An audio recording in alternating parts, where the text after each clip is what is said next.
Hi, welcome to Digital Storytelling with Students. I'm Brandy Bixler and I work with the NEA Edcommunities, and I'm also an educational technology teacher at Aurora Quest in Colorado.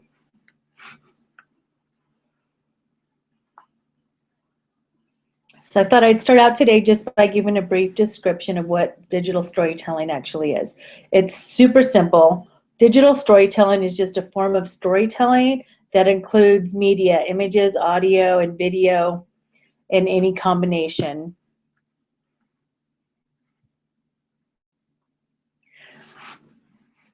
So when you're talking about digital storytelling, it's like any other storytelling. There's lots of different genres. So here's just a few of the favorite ones that I like. Creating a public service announcement, making a news broadcast. Movie trailers are really fun. If you have iPads, the iMovie app actually has trailer app kind of built into that, and it makes it really easy to do like a movie trailer for a book or for a historical event. You could do a movie trailer for, really anything. Parodies could be fun, docudramas, commercials, narratives, memoirs, reenactment. Also, virtual tours could be a genre for digital storytelling. If you wanted to use like Google Maps or Google Earth and do a virtual tour of a place, you could do it completely online, or you could take somebody to a museum and build a virtual tour around a museum or a zoo from a field trip that you take.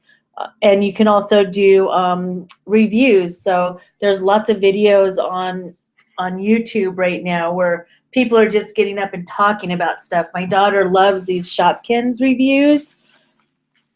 And, kids are just really into that right now. The video vlogging or the reviews of products or Minecraft games. They just, it's their arena. So once you figure out the genre that you want to create, the next thing is to just kind of figure out what kind of project do you want to make. Do you want to do a podcast, which is typically just audio? Do you want to make a video where you're doing like film and then putting it together with a video editor? Do you want to build a website that tells a story? You can make a website look a lot like a scrapbook or like an ebook, just in the way you set it up with different pages and pictures and images. You can also do an animation. There's some great animation websites out there. There's like just still animation like Powtoon or Toontastic on the iPad, but there's also some, like Scratch. You can use Scratch to create animations, and there's also ways you can do it with a lot of different softwares. You can use apps for stop motion. You can use, if you have something like a Promethean board or a smart board, and you make a slideshow with one of those, you can make a stop motion video animation by just recording the screen as you go through the slides really quickly. Slideshows are kind of classic. That's your Prezi, your Google Slides, PowerPoints, SlideShare, lots of slideshow applications out there. And again, with the little kids, I like to make them into books for them. So I call them ebooks instead of slideshows, but they're really just slideshows. And then ebooks, there's some great websites that do ebooks, and you can also just do a Google Doc and make an ebook. Lots of options for making an ebook.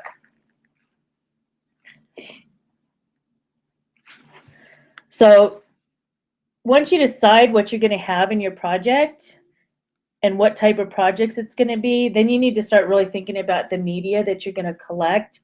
So for audio applications, to collect audio and voice, and you can use it just as a podcast, or you can record your voice and add it to a movie or a story, photo story or an Animoto or something later. So some of my favorite audio applications are Audacity. Audacity is an open source free download. I know that I've used it a lot on PCs. I don't know if they make a Mac download or not. There's also, if you have Windows 7, if you just search for sound recorder, there's a recorder right there on the machine that you can use. iPads have a great voice recorder apps, and when you're looking for an application for an iPad voice recorder app, the most important thing you want to look for is if you can just email a file to yourself and share it or upload it or something, because some of them you can just upload to iTunes, and uploading to iTunes kind of gets it stuck in iTunes, and it's hard to export it back out of iTunes. So when you're using the iPad, you really need to think about what those sharing options are so you can get it off the iPad. GarageBand is another one. It's a great app. It now is free with the iPads with a limited version. Easy to use, and it makes a great voice recording for kids. With the Mac, QuickTime is the built-in recording, and you can do both screen recording and just simple recording, and you can also get GarageBand for the Mac. Some of the Web 2.0 based ones that I like to use are MailView and Vocaroo, and they're both really simple, where you go to this website, you click on it, and you hit record, and you make a little voicemail, and you can send it to someone and share it that way. So the next slide is thinking about video applications and what applications you might want to use for video. So again, depending on if you have a PC, an iPad, a Mac, or you want to use Web 2.0 tools, you'll need to decide which video editor you want to use. This isn't the video camera software. This is how you'd actually edit it and put it together. So for a PC, Windows Movie Maker and Photo Story are both pretty good applications that you do on the computer.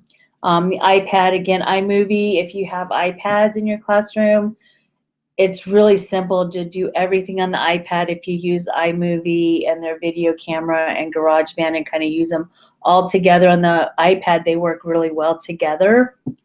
On the Macs, iMovie is a great one. It's very easy to use, and it's free, I think, with the Macs now. And for the web, I really like YouTube Editor, and I used to use this with my students all the time, and then the Google Apps for Education took that option off, so my students can no longer use the video editor through Google Apps, which is really disappointing to me. Google, says it's not for kids under 13, and I guess I understand that, but it was a painful cut for me personally. Alternative to that is WeVideo, and I just looked at that today, and it looks pretty easy to use. So I'll make sure I put that up in the group and post the link for it so people can look at that if they want to look at that. Another piece of media that you're going to want to collect for your stories are images. So after you use your camera to take images and you get them on your device, you're going to want to probably edit it and make it look really nice, crop it up, and get the lighting just right before you put it in a final presentation. So on the PC, Paint is a really good one to use. Another free open source program for this is GIMP. My students like to use it, and I find it a bit complex, but the students don't. So you can try it out. It does everything I think that Adobe Photoshop does. It just doesn't look as friendly as Adobe Photoshop. And again, that's a great one, but Adobe Photoshop is really expensive. On the iPad, you can edit the photos directly on the iPad using the camera tool. If you go to Photos, there'll be an option to edit. On the Mac, you can edit pictures with iPhoto. And on the web, a good website to go to is Pixlr, but there's a lot of websites out there that let you upload an image and edit it and crop it and then re-download it to make it beautiful.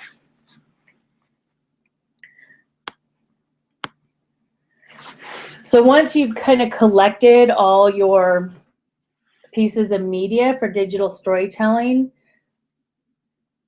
you're going to want to have it published in some format, and I put a lot of options here for people to look at.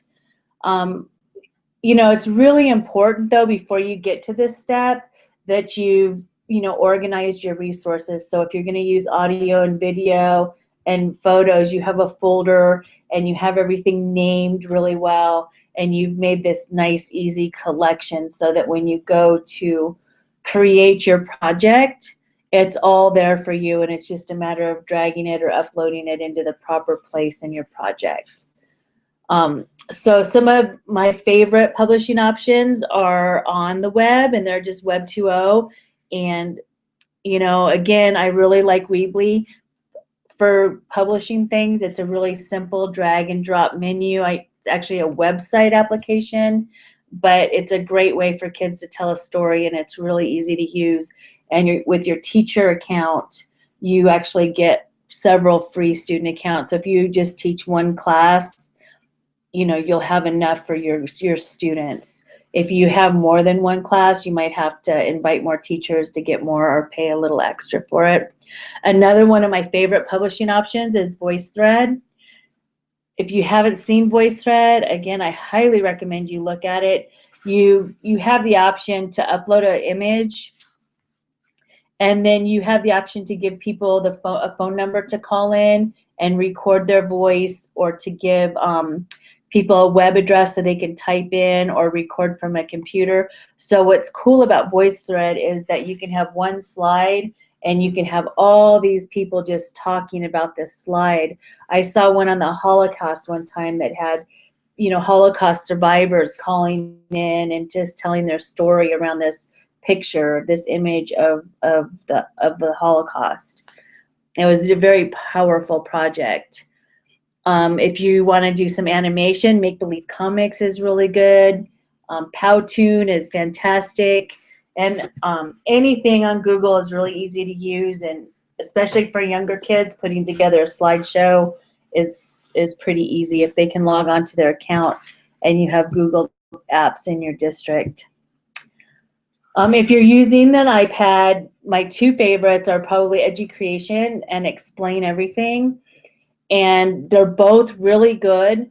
The problem with Educreations is that if you don't finish it in one setting, you can't save it and go back to it.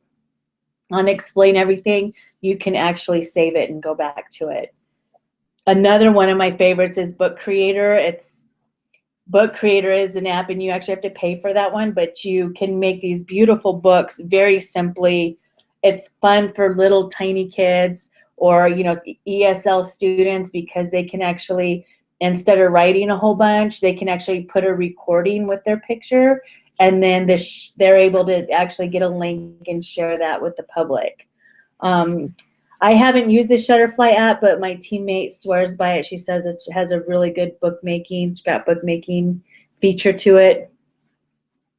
iMovie I've already talked about, and Paper by 53 is kind of a drawing program. Again, it makes a really beautiful book, and that's actually free. So and I'm sure there's lots more iPad apps for digital storytelling. But again, when you're looking for iPad apps, what you want to do is you want to make sure that you have good sharing options, and you're not just going to get it stuck in iTunes where everybody can't view it. So you're going to want to link, or you're going to want to be able to download it as a PDF, and that way you can share it easier. If you're using a computer, there's Movie Maker, iMovie. I talked a little bit about Active Inspire. My school district has Promethean boards instead of smart boards, and the software for them is pretty amazing.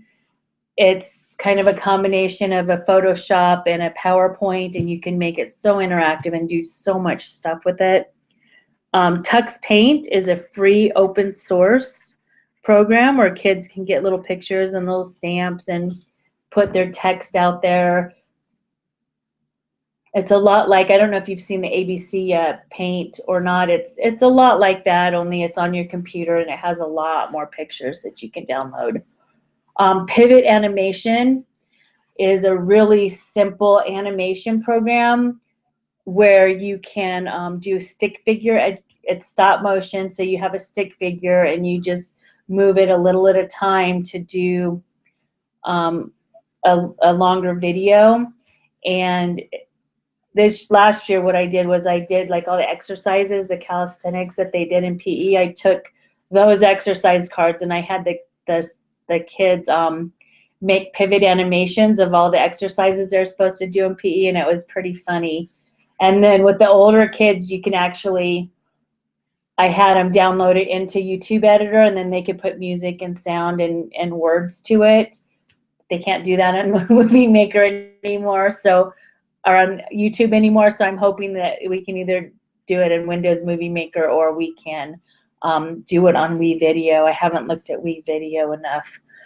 If you are a Mac district and you have Macs for your kids to work on, iBooks Author is a wonderful program.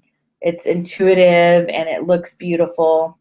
And of course, there's nothing wrong with just, you know, typing a story up and adding pictures to it and putting links to things in Pages or Word.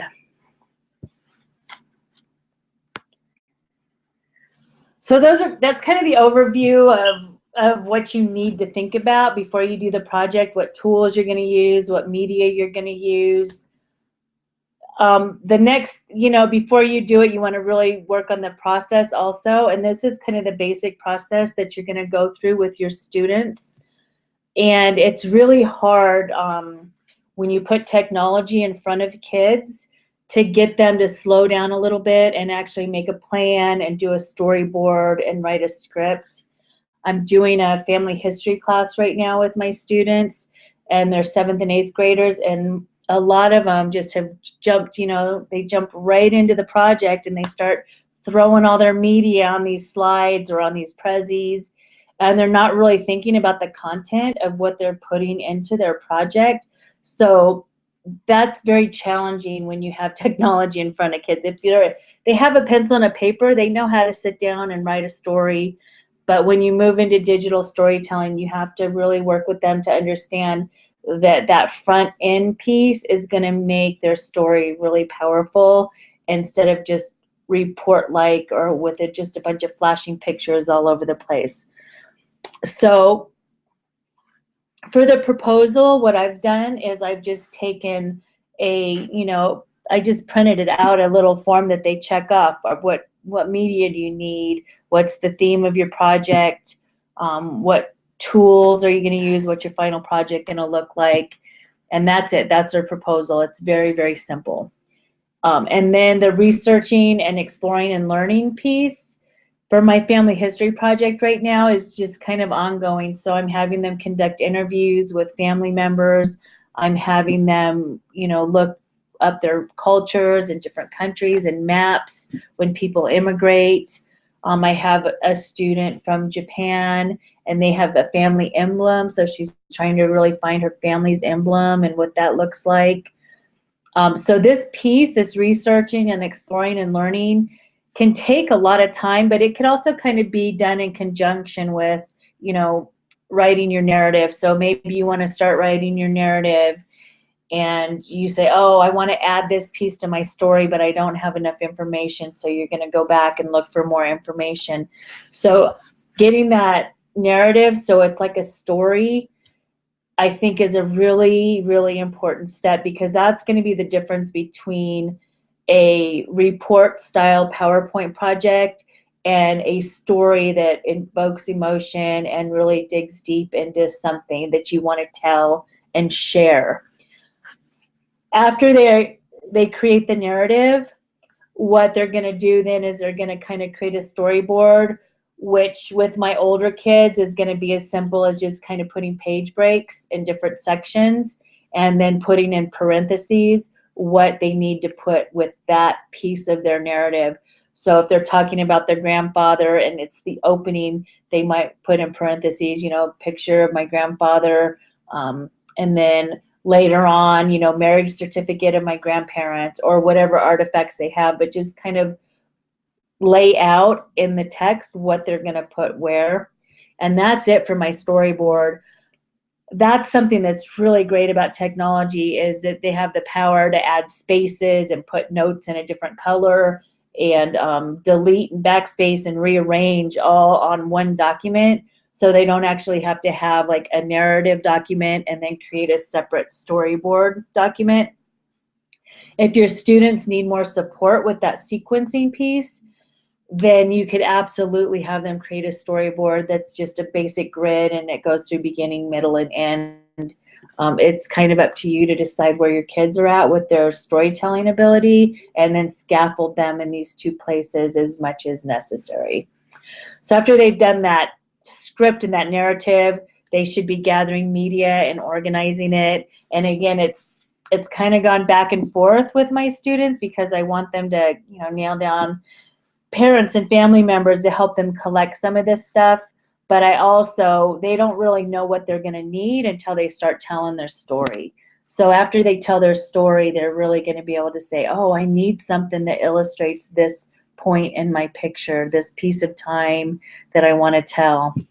And then after they've got those two things, their narrative and their media all organized in a folder, that's when they get to put it all together. And if they've done this upfront work where they're writing, they've done a strong narrative and they've collected a lot of good media, putting it together should be pretty harmless or pretty seamless, and it should be easy and it should be painless for you and them.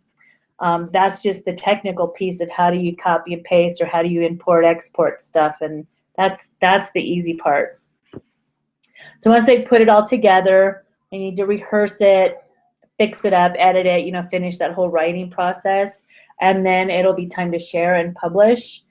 And that can be done either online or it could be done as an accompaniment to a classroom presentation. I'm letting my students do either or both. So if they want to give a presentation to the class, they can always upload and share the presentation also on my website. At the end of the process, I really think that reflection piece is key with pretty much anything I do with my students, any project-based learning. So for my family history project, I'm going to have them reflecting really on how their history has made them who they are and, where they are today and what influences their family traditions and their culture through their history. So I think it's a pretty high level reflection, and it'll be really interesting to see how much they've learned about themselves while learning about other people in their family. I'm going to upload this slide presentation to the NEA communities, the digital tools 3 through 8 group, and I'll also put it on the Google Plus group. But I also I'll also put it probably on my website. If anybody has watched these before, they know that I put everything on my website too. So hopefully you'll have lots of access to this, so you can just click on these links. The Family History Project is my lesson plans that I'm doing right now with my digital storytelling class. I just shared the whole thing with you guys.